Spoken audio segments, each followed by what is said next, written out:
Турците повторно ја преплавија Македонија. Само во мај повеќе од 34.000 туристи од Турција ја посетиле земјава, што ги прави убедливо најбројни меѓу странските гости. По нив следуваат туристите од Германија со 9.578 посети, Србија со 7.605 и Бугарија со 4.858 туристи. Вкупно во мај годинава во Македонија престојувале 131.723 туристи, кои оствариле 236.727 ноќевања. Најголем дел од гостите биле странци, односно 81%, додека домашните туристи биле едва и 19%.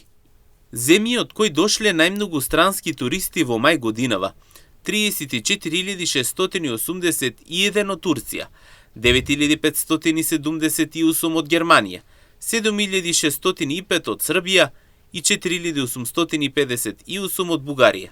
Во мај годинава, од вкупниот број туристи, 19% се домашни, а 81% се странски туристи.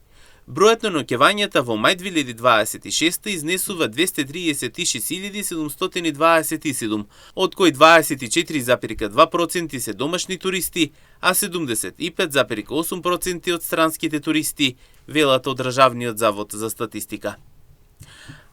Како што оттаму дополнително соопштуваат, во периодот јануари-мај 2026 година во однос на истиот период од претходната година, вкупниот број на туристи е зголемен за дури 2,6%, односно кај домашните туристи има намалување за дури 4,4%, а кај странските туристи има зголемување за околу 5%. Во периодот јануари-мај годинава во однос на истиот период од претходната година, вкупниот број на ноќевања е зголемен за цел процент, така што домашните туристи имаат намалување за 4,1%, а кај странските има зголемување за 3,3%.